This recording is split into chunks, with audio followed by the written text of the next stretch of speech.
네, 하지만 소피아입니다. 이번 주가 11월의 셋째 주입니다. 미국은 보통 몇째 주 무슨 요일 이런 식으로 공휴일을 많이 정하더라고요. 크리스마스 빼고는. 보통의 경우에는 월요일을 많이 찍어서 공휴일로 만드는 것 같아요. 프레젠트 데이, 메모리얼 데이 이런 것들이 다 이렇게 월요일 날 떨어져요. 이렇게 날짜로 정하지 않고 5월의 몇째 주 월요일 뭐 이런 식으로 하는데, 땡스기빙은 11월의 세 번째 목요일 이렇게 정하죠. 오늘 이제 화요일이 다 지나가고 있고, 내일 애슐리가 이제 기차 타고 대학교에서 옵니다. 그러면은 Thursday에 땡스기빙에 같이 터키를 먹고요. 그리고 일요일날 간다고 하네요. 땡스기빙은 한국으로 치면은 추석이잖아요. 그러면 추석은 적어도 좀 이렇게 우리 집 직계 가족뿐만 아니라 좀 큰 대가족이 모이면 더 그게 맛인데, 보통 미국 사람들은 땡스기빙에 누구네 집에 가죠. 부모님이나 형제자매가 같이 한 집에 모여가지고 터키는 이 집에서 하고 나머지 사이드를 하나씩 해온다든가 이런 식으로 해서 모여서 같이 먹게 되는데, 저희 같은 경우에는 뭐 시댁이나 친정이나 이제 한국에 주로 계시고 저희 친정 엄마만 저랑 같이 살고 계시고, 그래서 항상 똑같아요. 저희 친정아버지가 저희랑 같이 계실 때는 6명이 땡스기빙에 터키를 해서 먹었고, 이번 땡스기빙에는 저희 사촌동생이 올 것 같아요. 사촌동생이 미국에 온 지가 한 달이 안 됐어요. 저희는 트레디션이 땡스기빙에 겔슨스라고 동네에 이렇게 슈퍼가 있잖아요. 미국 마켓. 그 중에서 조금 고급진 마켓인데 거기에 땡스기빙 디너를 세트로 이렇게 해놓는 게 있거든요. 처음에 제가 뭐 알아야지 그래서 엄마가 뭐 여기도 있댄다 저기도 있댄다 그러다가 이제 거기 가서 세트로 산 이후로는 항상 그게 좀 먹을 때는 야 다음에는 좀 싼 데서 해볼까? 뭐 그래도 될 것 같아. 그래 놓고 그 다음에 막상 땡스기빙 터키를 오다할 때 되면 또다시 겔슨에 가게 되는. 근데 1년에 한 5불씩 오르는데, 사실 먹고 나서 생각하면 6식구, 5식구가 아주 맛있게 잘 먹고 또 많이 남아가지고 뭐 하루 이틀 더 먹게 되는데, 그 정도는 쓸만한 것 같더라고요. 사이드 디쉬가 5개인가 6개인가 되고요. 그 터키가 11파운드, 12파운드 정도 되는 것 같은데 8인 기준 세트가 130불이더라고요. 땡스기빙 날 이제 오전에 가서 픽업을 해오면 저녁 먹는 시간부터 이렇게 앞으로 당겨가지고 오븐에 넣어야 되는 시간을 계산해서 이제 쿡을 해야 되는데, 보통 오븐에서 한 3시간 정도, 뭐 2시간 반 터키가 있어야 되고 뭐 나머지가 또 있어야 되고 해서 저녁 먹기 전에 3시간 전부터 오븐 돌리면 될 것 같고요. 올리비아가 이번에 이제 10학년이죠. 미국에서는 9학년부터 고등학교 4년제가 고등학교이기 때문에 10학년이 한국에서는 고1이지만 여하간 미국에서는 고등학교의 두 번째 해가 되는데, 7학년, 8학년, 9학년에 성적이 좀 안 좋았어요. 지금 다니는 그 학교로 이제 7학년을 오면서부터 시작이 됐는데, 그 전에는 그래도 좀 곧잘 했거든요. 근데 이상하게 7학년부터 계속 성적이 안 좋아지고 점점 내려가고 어떤 부분에서는 얘의 한계를 내가 그냥 인정을 할 수밖에 없는 그런 좀 속상한 상황이 와서 되게 좀 그랬는데, 올해는 지난주에 이제 그 성적표 마감이 돼서 성적표가 나왔거든요. 깜짝 놀랐잖아요. 성적이 완전히 쑥 올라간 거예요. 작년에 좀 잘 못했기 때문에 올해는 다 쉬운 과목들을 듣고 있어요. 뭐 언어반이나 그런 게 없고 그냥 다 레귤러 반인데, 그렇다고 하더라도 작년에 걔가 노력을 기울였던 거 그리고 받았던 성적에 비해서는 너무너무 좋아져서, 잘 못하면 저도 막 짜증이 나고 애한테 왜 이것밖에 못하냐 라고, 그럼 넌 뭘 해줘야지 올릴 수 있느냐 이렇게 되고, 애는 어느 순간 엄마의 도움이나 무슨 경제적으로 뭐 과외를 대줘 그것도 싫어. 애가 거부해요. 왜? 그거를 했는데도 성적이 안 오르면 내가 또 너는 그걸 해줬는데도 왜 성적이 안 오르냐 이런 얘기가 계속 반복이 되어 있기 때문에, 지금 사실 지난 3년간 올리비아랑 저랑 굉장히 그 신경전과, 저는 뭐 사실 작년에는 안 그랬지만 7, 8학년 때는 올리비아 때문에 진짜로 막 성격이 이상하게 되는 것 같고, 얘랑 같이 있으면 내가 지금 막 터질 것 같아서 제가 집을 나갔었어요. 제가 그렇게 1년에 한 몇 번씩 가출해서, 가출해봤자 저녁에는 기어들어오지만 갈 데도 없어. 제가 뭐 술을 마시거나 그런 것도 아니기 때문에 그런 기분에 누구를 만나서 뭐 하소연하고 싶지도 않고 내가 누워서 침 뱉기 같은 그런 느낌이 들어서 누구한테 막 얘기하기도 그렇고, 또 솔직히 어떤 사람한테 이렇게 얘기를 하잖아요. 그러면 나중에 딴 사람이 와서 나한테 얘기하는 거야. 올리비아 성적 얘기 저 사람한테 하지 마세요. 무시해요. 나랑 얘기가 좀 되고 좀 친해져서 내가 올리비아가 성적이 좀 안 좋아서 이렇게 얘기를 하면 그 사람이 딴 사람한테 가서 흉을 본 거야, 우리 애를. 말한 내가 잘못이죠, 물론. 내 자식이 성적이 안 좋았다는 거를 나는 뭐 그렇게 숨기거나 그러고 싶지도 않고 그냥 얘기를 하는 편이었는데, 여하간 올해는 180도 달라졌어요. 우리 애가 달라졌어요. 그래서 이제 사실은 지금 이 시점에서 딱 원인은 한 가지 정도 있는 것 같아요. 여태까지는 내가 채찍만 줬다면 요번에는 확실하게 당근을 줬다는 거. 7학년 때 새로 아이폰을 해서 줬고요. 1년을 채 못 갖고 다니고 거의 저한테 압수당했었고, 그다음에 주말에만 잠깐 줬었고, 그런 식으로 뭐 친구들 만나러 나간다 그러면은 그때는 연락이 돼야 되니까 주고, 이런 식으로 줬었는데 올해는 아예 그렇게 했어요. 자, 그러면 너한테 아주 큰 기대를 하지 않을게. C는 없어야 돼. C는 받지 마. 그리고 다 A는 기대 안 해. 그러면 B는 2개까지만 받자. 뭐 이런 식으로 좀 애한테 실현 가능한 목표를 줬어요. 근데 그것도 처음에는 굉장히 불편해 하더라고요. B가 3개 있으면 안 될까, 엄마? 2개 말고 3개까지도 봐주면 안 될까? 이런 식으로 자꾸 나한테 내고를 걸어오는 거야. 성적표가 1년에 3번 나오는데 first trimester, 그러니까 1학기, 2학기, 3학기라면 1학기 중에도 저한테 계속 내고를 걸어왔었어요. 근데 결과는 올 A에 B 플러스 하나 이렇게 받았어요. 그래서 갑자기 우리도 막 이거 네 성적 맞아? 근데 얘가 이렇게 했던 데는 어느 정도 할 수 있다는 자신감도 좀 생겼지만 얘가 목표가 생긴 거지. 내가 첫 번째 성적표가 요 정도만 나와주면 너를 전화기를 주마 라고 그랬어요. 근데 사실은 전화기를 주면요, 애가 전화기를 못 놔요. 그리고 이제 지금 같은 경우에는 브레이크, 땡스기빙 동안에 일주일 놀기는 하지만 밤 10시 반이면 제 방에다 갖다 놓긴 하는데, 그 다음날 일어나서 전화기를 가지고 정말 그 조그만 전화기를 하루 종일 쳐다보고 있어요.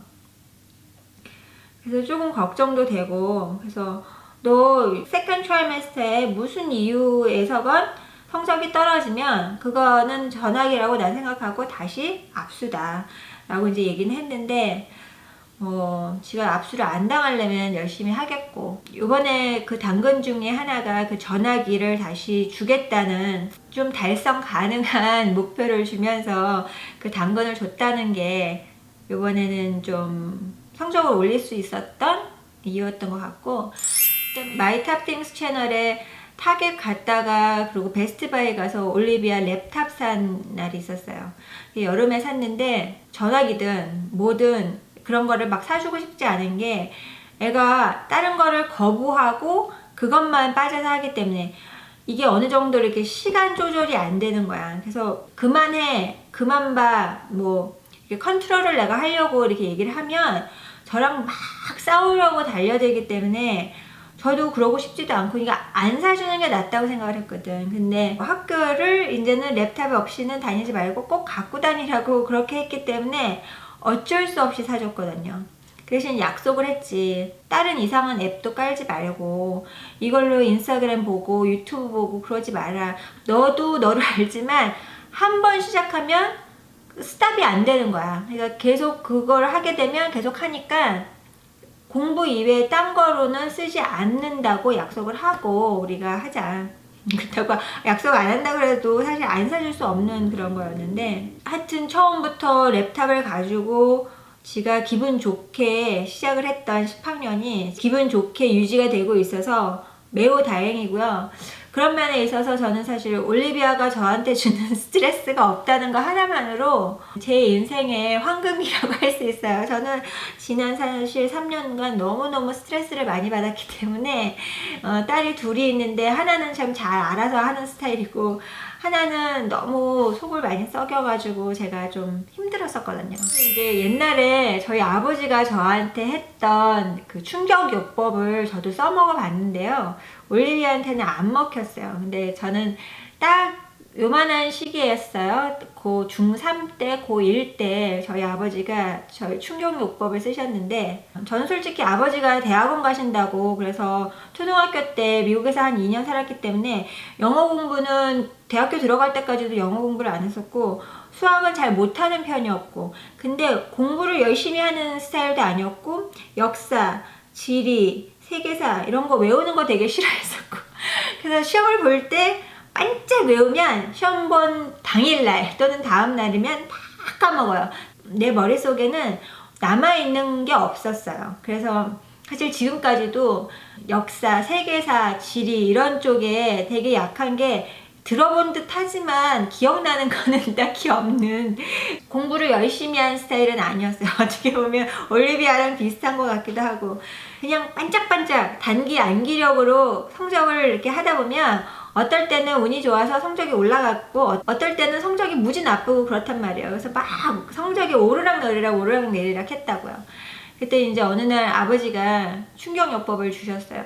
너는 내가 자식이 하나고 그래서 사람들이 다 너가 어느 정도의 대학을 갔는지 관심사일 텐데, 저희 엄마도 이대 나오셨고 그러니까 어느 정도 기대 수준이 있는데 네가 만약에 대학을 나중에 어떤 대학을 갈 거면 그 대학을 나와서 취직하기 어려우니 그냥 가지 말고 네가 하고 싶은 거를 미리 내가 밀어주겠다. 4년제 등록금을 내가 너한테 밀어줄 테니 네가 창업을 하든가, 아버지 회사 가까이에 있는 밥집이 있는데 그 백반집에 젊은 부부가 고등학교 졸업해서 열심히 가게 운영을 해가지고 뭐 몇 년이 지났는데 지금 조그마한 아파트를 하나 샀다고 하더라.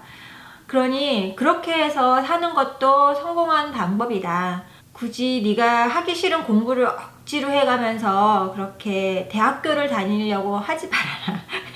그래서 이제 저희 아버지가 저한테 툭 던지시는 게 네가 뭐가 하고 싶은지 생각해서 와라 그러셨는데, 저는 그냥 하시는 말씀인 줄 알았어요, 사실은. 그래서 사실 별 생각 안 하고 있었어요. 그냥 조금 생각하다가 말았어요. 그랬더니 그 다음 주에 부르시더라고요. 생각했냐고. 저는 사실 물어보실 줄 몰라서 잠깐 번뜩 생각한 거를 말씀을 드렸죠. 지금부터 조금 웃깁니다. 제가 아버지한테 연예인이 하고 싶은데 나는 연기는 못할 것 같고 나는 가수는 할 수 있을 것 같다. 그때 당시에 김한선 씨가 굉장히 인기 있었기 때문에 나는 김한선 씨만큼 춤을 잘 출 자신은 없다. 그런데 민혜경 씨만큼은 할 수 있을 것 같다. 지금 누구한테 그런 얘기를 하니까 민혜경이 노래를 얼마나 잘하는데 노래 잘해? 말하면서 나한테 따지는데 옛날엔 잘했죠. 옛날엔 잘했어요. 지금은 못해요. 그리고 그때 그 민혜경 씨의 안무라는 게 뒤에 자켓에 항상 엉덩이 부분에 커다란 리본이 있었어요. 뒤에 리본을 중간에다 붙이고 항상 뒤로 돌았다가 뭐 앞으로 했다가 그닥 그렇게 김한선만한 안무가 없었거든. 그냥 가수가 되고 싶다 그렇게 얘기했는데 저희 아버지가 그건 안 돼. 애써 생각했는데 그건 안 된다는 거예요. 연예인은 안 된다. 딱 그러시더라고요. 저희 아버지의 경우에는 성악을 하셨으면 아마 굉장히 유명한 분이 되셨을 거예요. 옛날에 전주에서 있었던 그런 노래 콩쿨 대회 그런 거는 다 휩쓰셨다고 하더라고요. 알만한 그 성악가이시면서 교수이신 분이 있는데 그분보다 훨씬 그 콩쿨 대회 같은 데 나가시면 상위권에 입상을 그냥 1등 하셨다고 하더라고요. 지난번에 저희 고모님도 오셔가지고 네 아빠가 옛날에 콩쿨대에 나갔을 때 다른 애들은 그나마 시골에서도 이렇게 자켓 입고 셔츠 입고 그러고 나갔었는데 네 아빠는 입던 그대로 나갔어서 되게 마음이 짠했다. 그런데도 1등을 했었다. 바지 길이도 형아 거 물려받아서 입었는데 이렇게 짧고 뭐 그런 옷을 입었었다고 그런 얘기를 하셨었어요. 근데 저는 아마 조금의 유전자는 갖고는 태어났는데 딱히 노래 공부를 하지는 않아서 그냥 생 목소리를 좀 내고 대학교 때 상투스 코러스에 다녔던 그 정도밖에 없지만 여하간 지금 얘기는 그 전인데 가수는 잘리고 내가 배우는 포기했고 그래서 이제 그 다음에 다음 걸 얘기해라. 아나운서가 되고 싶습니다. 앵커, 뉴스 앵커가 되고 싶습니다. 그랬는데 그것도 잘렸어요. 잘린 이유는 저희 아버지가 저한테 탁 얘기하실 때는 뭐라 그랬냐면 내가 아나운서를 뽑는 사람이다. 저희 아버지가 방송국 기자로 계속 방송국에 계셨거든요. 내가 아나운서를 뽑는 사람인데 아나운서는 99%의 외모와 1%의 운으로 된다고 그러셨나? 그때는 그랬어요, 저한테. 99%의 아나운서에 맞는 외모가 있어야 되는데 너는 아니라는 거야. 나중에 그런 얘기를 저한테 해주시더라고요. 그래서 아버지가 그쪽에 이미 일을 하고 계시기 때문에 내가 이쪽 방송국에 내 힘으로 됐더라도 이쪽 방송국에 돼도 나중에 뒷말이 나올 것이고 내가 저쪽 방송국의 아나운서가 됐더라도 또 뒷말이 나올 것이기 때문에 그러려면 아예 그쪽 동네에 안 가는 게 낫다. 특혜든 뭐든 받았다고 얘기가 나올 만한 그 동네에 아예 가지 말으라고 하신 거죠. 어떻게 보면 되게 고마운 일이고요. 제가 어렸을 때 해보고 싶었는데 못 해봐서 지금 이거를 하고 있는지는 모르겠어요. 제가 그 이후로도 한 번도 그쪽 가까이 가려고도 하지 않았지만 저는 사실 뭐 연예인이나 방송국 쪽에 가까이 가지도 않았었어요. 왜냐하면 아버지가 계시기 때문에. 그거 참 아이러니죠. 아버지가 그쪽에 계시면 제가 그쪽에 가면 사실 도움도 더 받을 수 있고 그렇겠지만 그런 걸 워낙 꺼려 하셨기 때문에 저도 그쪽에 가까이 갈 생각을 안 했었어요. 졸업식이나 프롬이나 그런 애들 비디오만 가끔씩 카톡으로 링크 보내드리는데 그런 거를 보시고 참 네가 이런 거를 할 줄 아냐? 이렇게 얘기하실 정도로 저도 뜻밖이지만 아버지도 워낙 그쪽에 못 오게 했었기 때문에 지금 제가 이러고 있는 게 좀 신기하죠, 그냥. 그래서 그때 가수도 못하게 하고 아나운서도 못하게 하고 그래서 제가 그냥 그러면 공부할게요, 진짜로. 그 다음에는 내가 하고 싶은 게 딱히 없더라고. 그래서 그냥 공부 더 열심히 해서 좋은 대학 가도록 노력하겠습니다 하고 그때 아버지와의 그런 논쟁이나 그런 거는 그때 그냥 접었어요. 내가 공부 열심히 하겠다고 하는 걸로 끝.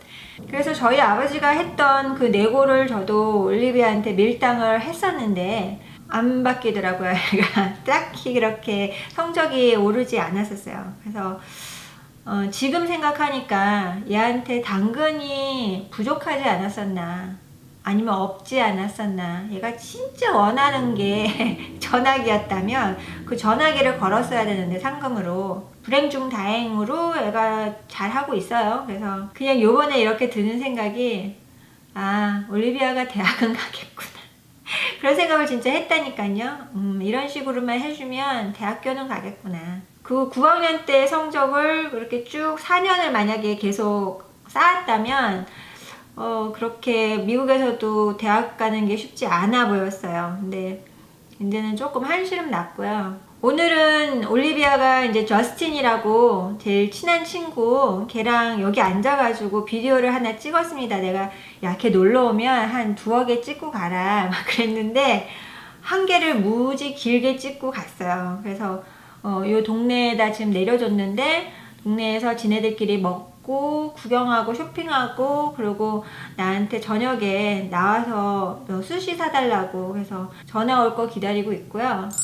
올리비아 학교 학부형들 모임이 뭐 이거저거가 있는데 그 중에서 좀 제각기 다른 배경의 사람들이 모여서 여자로 태어났기 때문에 어렸을 때부터 어떤 교육을 받았고, 그래서 지금 커보니 이게 어떠한 차별이 있고, 그래서 앞으로는 어떻게 이거를 깨쳐 나가야 되고, 남의 얘기도 들어보면서 이제 그런 미팅이 있어요. 그래서 지난주에 있었는데, 제가 생각했던 것보다는 좀 더 사람들이 더 두려워하더라고요. 미국의 이제 대통령이 이렇게 바뀐 다음에 이쪽 캘리포니아 같은 경우에는 워낙 그 다이버스, 여러 인종이 같이 살고 여러 가지 사람들이 있기 때문에 오히려 서로에 대해서 인정하고, 너는 거기 살아, 너는 거기 살고 나는 여기 살고, 우리 서로 부딪히지 말자, 그냥 서로 내비두는 거지.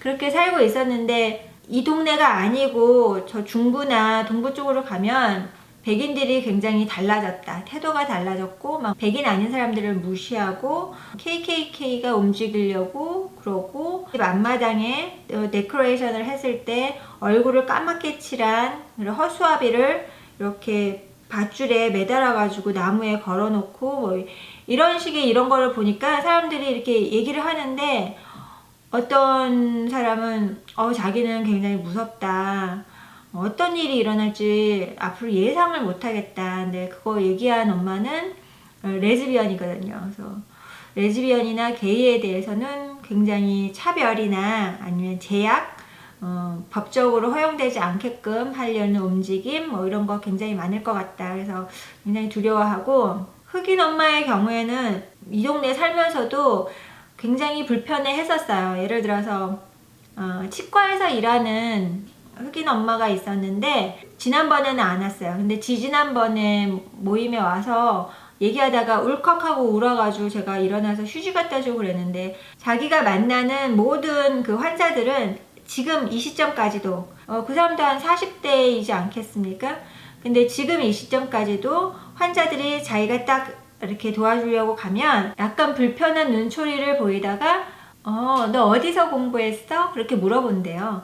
그러면 나 USC에서 공부했어? 그러면 약간 풀어지는 그 표정과 말투로 그래? 우리 조카도 거기 나왔고, 뭐 우리 자식도 거기 나왔고, 그러면서 이제 마음을 좀 놓는데, 자기가 뭔가 이렇게 하려고 들어가면 일단 딱 싫어하는 얼굴이 보인다는 거지. 그래서 아직까지도 미국에서 흑인에 대한 그런 차별이 있다, 그런 얘기를 계속 해왔었고, 뭐 우리 아시아는 당연히 부모가 교육열이 너무 높기 때문에 항상 공부해라 얘기를 많이 들어왔지만, 이제 흑인 엄마가 2명이 있었는데 그 엄마들이 공통적으로 하는 말이, 어렸을 때부터 귀에 못이 막히도록 얘기를 들었다는 거예요. 너는 흑인이기 때문에 특별히 공부해야 된다. 그리고 너는 흑인이기 때문에 대학교를 나와야 된다. 만약에 네가 대학교를 안 나오면 그냥 흑인이다. 네가 정상적으로 살려면 대학교를 나와야 된다라고 누누이 그렇게 교육을 받았다는 거예요. 그래서 참 미국 내에서 백인, 그리고 그 외의 모든 인종들은 이렇게 두 파로 갈리는 게 아닌가. 제가 쿨하게 생각했던 거에 비해서는 조금 더들 많이 걱정을 하고 있더라고요. 앞으로 올 세상에 대해서. 모르겠어요. 오늘 좀 여태까지 어둡게 나왔는데, 이게 라이팅을 좀 줄였더니 어두운 건지 뭔지 모르겠지만, 아까 오전에 비디오를 하나 찍었는데, 이 파운데이션, 조지오 알마니의 루미너스 리크 파운데이션 비디오를 찍었거든요. 이슈는 뭐냐면, 제가 평상시에 바르던 미디움이나 라이트 미디움이 아니라 이거는 거의 라이트에 가까운 색이에요. 색깔이 넘버 4를 제가 지금 쓴 거거든요. 네, 짧은 팔을 입으면 팔이 나와서 제 얼굴과 너무 차이가 나니까 불편했어요. 그래서 비디오를 찍으면서 화장을 하면서 이 파운데이션이 나한테 너무 밝다, 나한테 너무 밝다, 그렇게 하면서 찍었는데, 바로 이 전번에 그 미국 대통령 선거 이후의 분위기, 그날도 그 파운데이션이었거든요. 조금 밝은 감이 있는데, 이렇게 하루 종일 지나고 나면서 보니까 내 목도 그닥 그렇게 진하지가 않아서, 제가 야외 활동을 안 해서 그런지 괜찮지 않나요? 근데 지금 계속 올리비한테도 엄마 얼굴 너무 밝아? 엄마 얼굴 너무 이렇게 뜨아해? 막 이렇게 계속 걔한테 물어봤더니 No, it's fine. No, it's fine. 근데 저도 자꾸 보니까 파인인 것 같기도 하고, 그래서 어떤지 모르겠네요. 하여튼 땡스기빙을 맞이해서 올리비아한테도 고맙고 여러 가지가 그냥 불편한 일이 없어서 고맙고, 특히 이제 저희 아버지가 지난주에 병원을 들어가셨어요. 서울대 분당병원에 들어가셔서 검사를 하시고 막 그랬는데 부정맥이라는 게 자꾸 온다. 그리고 두통이 너무 심하다. 근데 이제 심장이 워낙 안 좋으시고 심장에 박동기도 달아놓으셨고 스텐트라는 거를 2개를 하셨기 때문에 이제 항상 그 blood circulation, 그 피순환이 민감하시거든요. 그래서 뭔가 큰 수술을 하지 않을까 본인이 굉장히 걱정을 하셨었는데, 그래서 저한테도 알게 모르게 스트레스를 되게 많이 주셨었어요. 아버지한테 얘기도 못하고 끝끝내 얘기는 안 했어요. 샌프란시스코 갔다 온 얘기를 해서, 샌프란시스코는 갔다 왔는데 아버지는 한국 언제 올 거냐고 계속 물어보시고, 그래서 여러모로 마음이 불편했는데 검사하고 나오셨는데 다 괜찮다는 거지. 그래서 두통이나 부정맥은 이제 다른 원인이 또 있는지 다른 검사를 해보자고 하시니까 본인이 나는 지난주 금요일날 아버지랑 전화 통화하면서 최근 몇 달 동안 들어본 목소리 중에서 가장 밝은 거예요. 분명히 기운은 없을 텐데 이틀 동안 입원해서 병원에서 검사받고 나오셨으면 분명히 기운은 없으실 텐데 목소리가 가장 기운이 있으시더라고요. 왜냐하면 큰 수술을 하지 않아도 될 거고, 그 다음에 뭐 큰 이상이 발견되지 않았고, 그 얘기를 전해 받고 저도 너무 좀 약간 guiltiness, 좀 죄책감이 있었었는데 그런 부분도 좀 없어졌고, 그래서 요즘엔 참 마음이 편해서 진짜 땡스기빙, 누군가에게 고맙다고 막 얘기하고 싶은 그런 상태예요. 여러분도 11월 잘 보내시고요. 그럼 이 비디오 좋으셨으면 덤스업 눌러주시고 제 채널 구독하시고 마이탑띵스 채널에도 구독하시고요. 올리비아가 친구랑 찍은 비디오는 그쪽에 올려달라고 얘기해서 그쪽에 올릴 것 같거든요. 그쪽 채널도 구독해 주시고요. 그럼 다음에 또 뵐게요. 감사합니다.